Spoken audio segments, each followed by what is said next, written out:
right, guys, welcome to the second episode of First and Faloney. I'm, of course, Donovan Faloney, your host, joined now with my co-host, as always, Andrew Cooper. How's it going, Andrew? What's going on, D? Not much, man. So today we do have a little bit shorter of an episode, and um, if I do look a little red, I got a bunch of sun in the Florida sun down here this past weekend. So, Oh, uh, Florida man. Ooh. last pool weekend before the college football season, which is what we'll talk about week 0.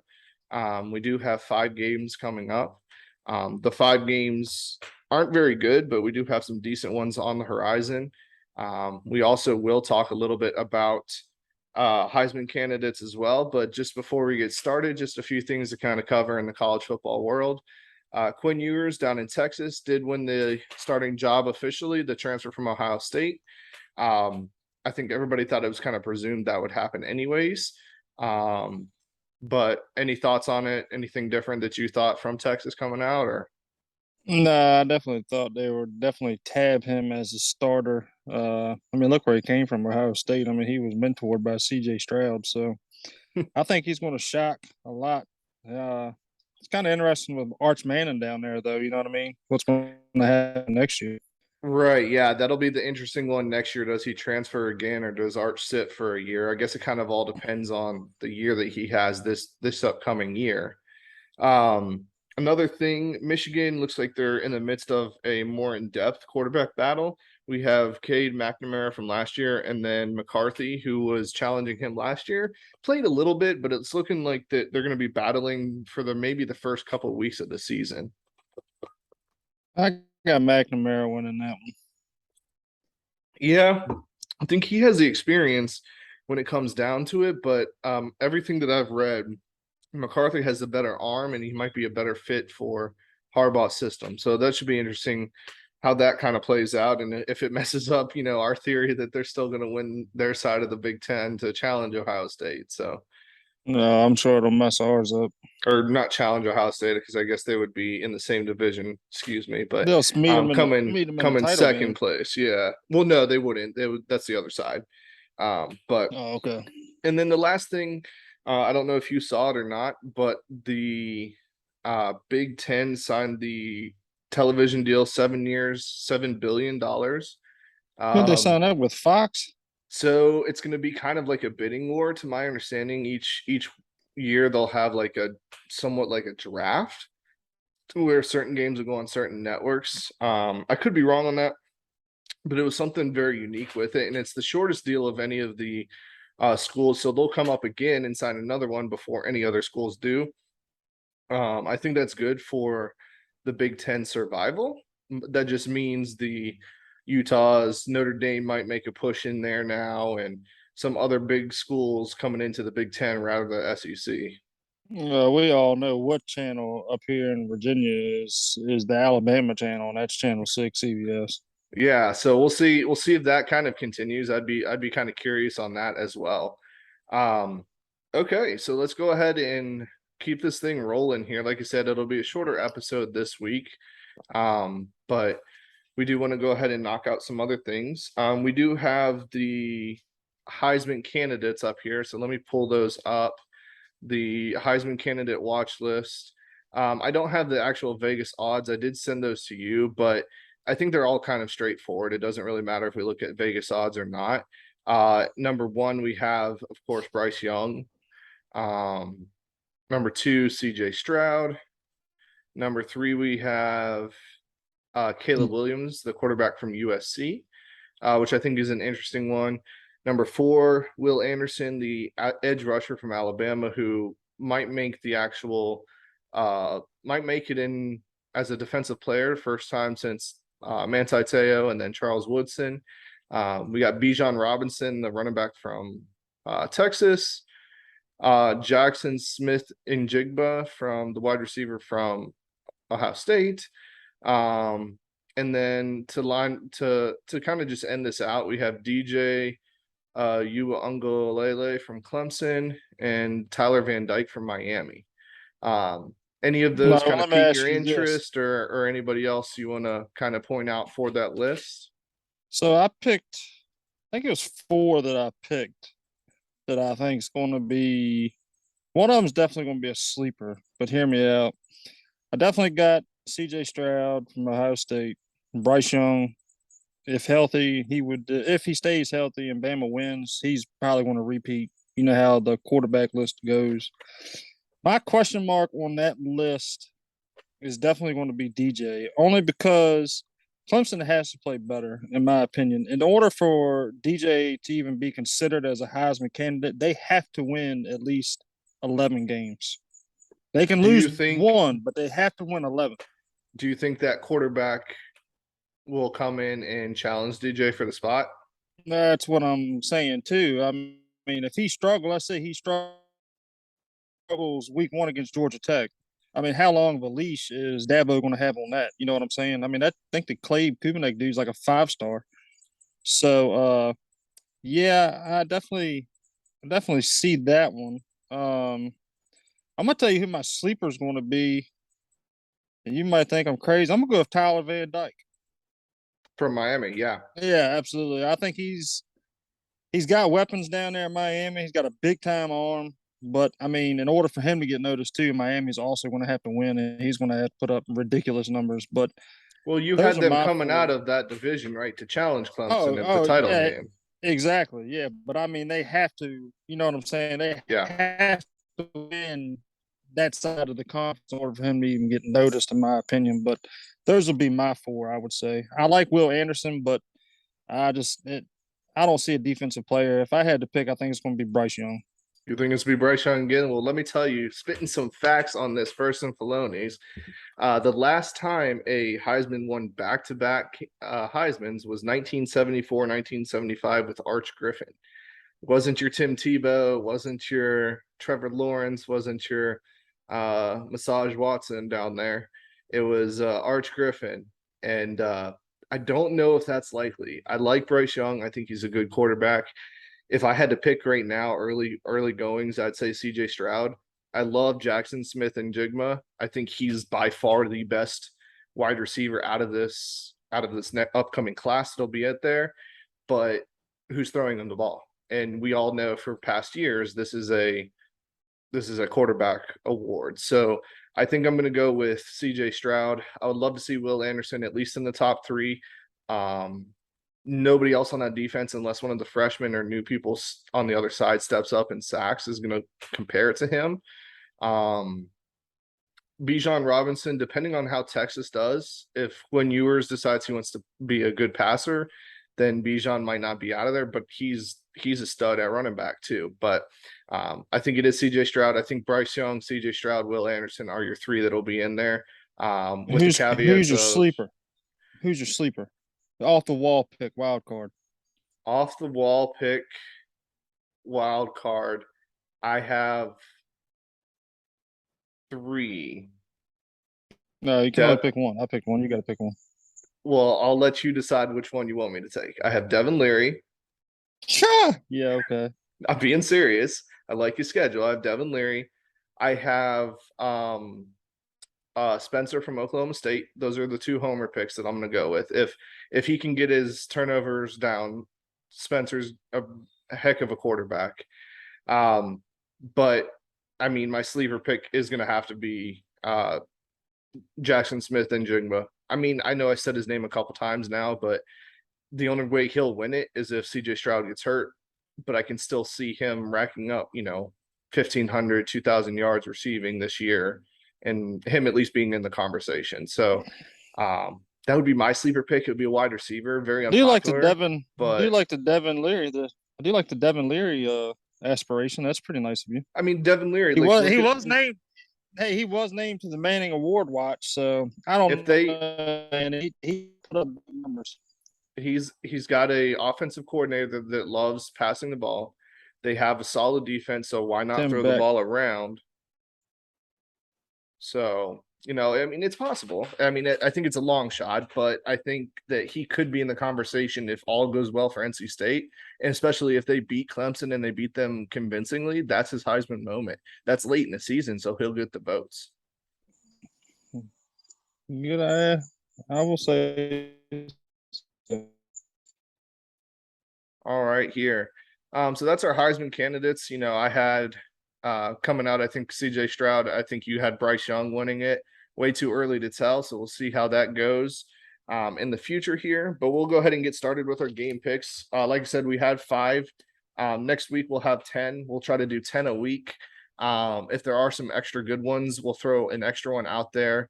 Kind of like you and I, will each have an extra one that we, won't talk about beforehand, but we'll kind of just throw out there.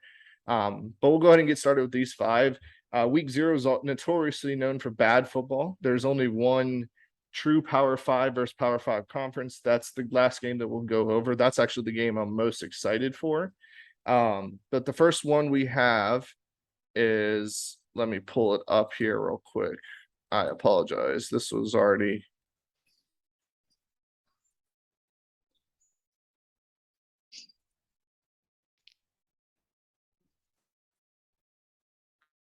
We have UConn versus Utah State. The spread right now is Utah State minus 27. So I'm not expecting you to pick against the spread. I'm going to give 2 picks. I'll give one against the spread, and I'll give one, or my picks will kind of correlate. So you'll see what I mean with that is. So UConn versus Utah State. Utah State's favored by 27 points. I'm gonna have to go Utah State. I mean, you got to think about it. UConn hasn't won more than 3 games since 2015, and you got the Jim Moore era. I think he's definitely going to get the program in the right direction, but it's not going to be this year. I mean, you look at Utah State; they got Logan Bonner, quarterback returns 3,600 yards last year. Running back returns. They did lose the top 3 receivers, but the quarterback put up points in a hurry. Yeah, they played really well last year. I believe it made a bowl game. If not mistaken, I think they were 11-3 or 10-3. Utah State for the last couple of years, I believe Bryce or who's the backup at Green Bay? Love. I believe he was the quarterback there for a while. They put up points in a hurry. Their question is, can their defense hold them? It is UConn. They haven't had anybody good on offense on at UConn since since that quarterback that played with that's Dan Orlovsky, right? They haven't had a good quarterback since Dan Orlovsky, and that was what, 2003. So like, and he's not even that good. I mean, yeah, he had a great NFL career, but I'm with you there. I have Utah State. I also have, but my thing is, I don't have Utah State covering the spread. I have them under that, so I'm gonna take UConn outright, or Utah State outright, and then I will take I'll take UConn with the points if I'm going to go against the spread. So, but I agree with you. I think Utah State's going to blow them out. I mean, 27 points is a lot, but we'll see. The next one we have at least 3 touchdowns. Yeah, the next one we have is Nevada versus New Mexico State. This one is interesting as well. The spread right now is Nevada -9, so they're favored by 9 points. Nevada is favored by 9 points. What are your thoughts on this one? Anything stick out to you for this one? I think I'm going to go with New Mexico State. Okay. I think it's a coaching change. Yep. New Both era. teams Lost the quarterback. New Mexico State was hit very hard in the portal too. Linebackers are key. I think a new coach is going to get them fired up, especially with his first game at the helm. Nevada, I don't know. I think it's a new start. I think it was Ken Wilson who came in as the coach for them. Lost a quarterback and a wide receiver combo last year. I just don't see them. I think the only thing they really have, from what I read, was an experienced running back. But you got to have somebody that's going to throw the football too and be the eye back there at the quarterback position. So I think Nevada is going to hang in there tough. I think they're going to play them good, but I think New Mexico State at home, I think, is going to change that. And I think I'm going to pick New Mexico State on that one. This one was a tough one for me. Because everything you said, right? Nevada, both new head coaches. New Mexico State's head coach is a former Power 5 coach, if I remember correctly. But Nevada's coach is brand new. Nevada's coach is a huge Nevada proponent, though. He's always been there like this is his dream job. They did lose the receiver, they did lose the quarterback, they lost a bunch of defensive recruits. Um, but New Mexico State's New Mexico State. They haven't had a good player since Brian Urlacher. They haven't had a good season in forever. I can't get behind them. I'm gonna go Nevada. And oof. I'm gonna go Nevada, and I'm going to go ahead and take the points as well. So I think Nevada covers the spread. So I think they'll win by at least 10 points. Hmm. So we're a little different. We're a little different on that one, but that one I knew was going to be difficult. Same thing actually with this one. They're a little bit tougher, and it's kind of promising for some decent games here for this first week. We have Wyoming versus Illinois. Illinois Yeah, is that was a favored tough one by for me. Illinois is favored by 10. I'll go ahead and go first on this one. Wyoming isn't what they were. They don't have PJ Fleck. They don't have Josh Allen, and they haven't had him for years. They're not as good as they were. Illinois is a growing program. I think Illinois, because of the Big Ten factor, I have Illinois winning, and I don't have them covering. I think it's going to be a closer game than people think. I have them a touchdown win. So I think I'll take Illinois for the win, but I'll take Wyoming with the points if I was going to do Vegas. So I would take the under the 10 if I can. Uh, I'm with you on that one. I'm going to Illinois. But the big thing with me is if the quarterback stays healthy. Did you see who they also got in the transfer portal from Syracuse? Oh Tommy no. DeVito. Hmm. So I don't know what's going to happen with that quarterback battle. You got Chase Brown, running back. He's back. Josh McCray, he provides a lot of depth. You got Isaiah Williams back, a wide receiver. I mean, they've lost a lot on defense, but I think with who is it, Brett Belima? Yeah. I think they're gonna get better. He's a defensive minded coach. He coached in the SEC for Arkansas. Wyoming, I just think they lost a lot, man. I mean, lost starting quarterback, lost running back to the portal. I think they have one linebacker that had significant playing time last year in Easton Gibbs, but I think Illinois is going to walk all over them. I'm going to go. I got Illinois up by 2 touchdowns on that one. Yeah, and I can see that too. I think it's going to be closer just because you never know with a slower team like that, a more defensive minded team with Illinois. So we'll see. But yeah, I have them winning, but I don't have them winning by just a single touchdown, not two. So we'll be interested on that one and see how that goes as well. Then we have the night game, the very late, the 10:30 start. Everybody's favorite Hawaii game, and we have Vanderbilt versus Hawaii.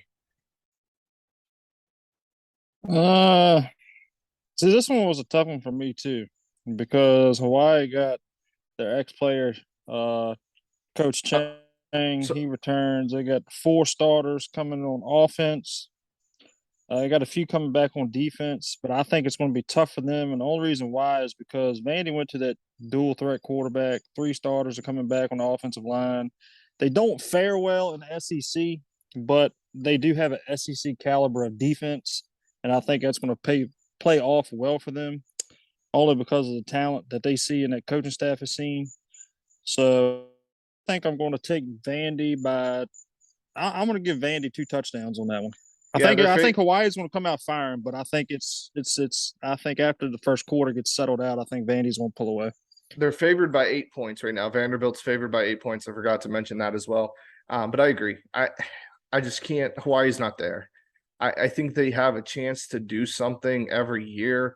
When they had Colt Brennan, I was a huge fan when he was just, there were I think they're still called the Rainbow Warriors. I think that's actually their team name. Yeah, But back they're in the just day. not there anymore.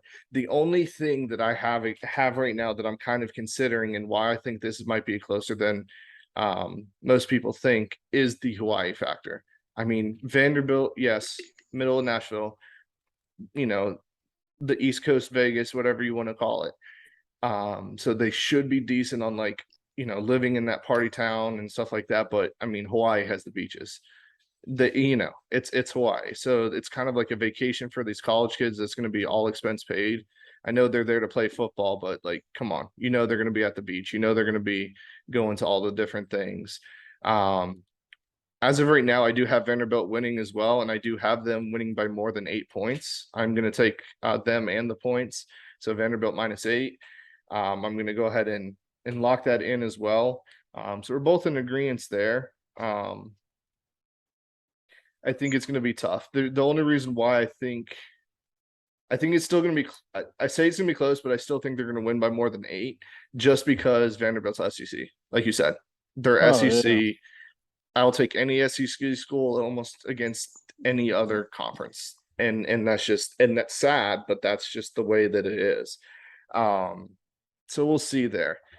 Um, and then finally, the game of the week, in my opinion, the most anticipated one. It is in Dublin, I believe, somewhere in Oh Europe, yeah. for It's in sure. Ireland.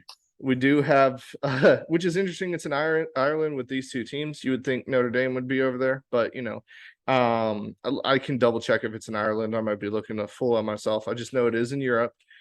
We do have Nebraska versus Northwestern. Nebraska is favored by 13 points as of right now. This is being recorded on Tuesday, guys, so this is when the spreads are coming out. I think that Coach Frost, he was so close last year. They're one of my sleeper teams in last week's last week's show, that I think is going to do better than people think, and I think this is one of the games. I do like Fitzgerald's team with Northwestern. They always have a solid defense, and Frost is known for his offense, and we know historically defense always beats offense. But Nebraska finally has a quarterback who can throw the ball, and not Martinez. So that kind of, hurt Frost's offense over the last 2 years. They were within within a touchdown in 6 different games, or 9 different games last year or something like that. So like, they're the best 3-9 team in the league from last year. I do think Nebraska's going to win. I'm going to be bold enough to say that they win by more than 13 points as well. Yeah. I mean, obviously, I got Nebraska. I mean, look at they got what was it, Casey Thompson from Texas. He transferred in. They also got the former Pitt offensive coordinator who molded Kenny Pickett. So I think that's going to help him a lot too. And they got Trey Thompson coming in at wide receiver. Northwestern to me, I think the defense is gone. I think they lost a lot. Uh, can't remember. I know they lost Chris Burgeon, who was like the leading tackler, or I believe that's what it was. But I think it's going to be a whole different defense this year. I got Nebraska, but I don't think they're gonna win by that much. I'm gonna say 10 points. 10 points. Okay. I mean, that's fair. I Yeah. don't know what Northwestern's offense is going to do. We never do. They one year will have a Heisman candidate at quarterback, and the next year that same quarterback will look like he's a freshman. Like, you never really know with Northwestern and their offense. But I will Um, say Fitzgerald, the boys do play hard for him though. they do, and he's never going to leave there. Like, they're never going to fire him. The only way he'll leave is if he wants to go to a bigger program. But I think he's happy. I think he's happy there, and I don't see why that would be an issue for them. Sorry about that. But yeah, those are the 5 games that we'll cover this week. We both had Utah State. You had New Mexico State. I had Nevada. We both had Illinois. We both had Vandy, and then we both had Nebraska. So the only difference right now that we have is that Nevada New Mexico State game. So we'll be interested to see how they do it there. I'll be tuning into College Game Day on Saturday. Obviously, first of the season, you got to watch all those recaps. Got to cherish as much Lee Corso as you possibly can these days until he's done. So we'll see how they go. I know they're over there. Next week it will be more fun. We might do a little bit more than 10 games because I think there are some really good ones coming up, like Notre Dame, Ohio State, um, uh, Pitt versus West Virginia. Just off the top of my head, those two games should be great ones. So we'll see how that goes. But I think we had a good little start here to the season, kind of getting everything going here. Any last thoughts on these games before we close it out? Nah, I don't really. No, to be honest, I don't really. I think the only game I probably want to pay the most attention to would probably be the Nebraska game, just to see uh how they're going to look this year. Like I said, they might be a sleeper, but I'd like to see how the offense is firing in the first game. Yeah, I think that's probably one of the main ones I'll be watching as well. I'm really interested in seeing that quarterback finally, and then Frost having a quarterback who can throw the ball, seeing what he can do. Um, but we'll see. There might be some other good games coming on, but it'll be a good start here. That's going to go ahead and be the show for us here today. Thank you guys for watching the views. As of this morning, we did have 70 views for our first show, which is very surprising. Very thankful for everybody that's watching. Friends, family, anybody else, anybody who does want to maybe be a guest picker in our shows or just be a guest on the show for 1 week, feel free to reach out to me or reach out to Coop, and then we'll kind of all three talk together and see if there's a fit there. We do want to try to get some of our friends' names on there who are diehard fans of certain teams whenever they do have a big game. But if not, thank you guys. Be a friend, tell a friend. Let's spread the word on us a little bit. Shows will be releasing on Thursdays at 8 a.m. So go ahead and set your alarm for all of those guys. We do record our shows on Tuesday nights, so the spreads could change, but we'll only go by the spreads from once I see them. Follow us on Instagram. Look out for some TikToks coming up, and we should be good to go.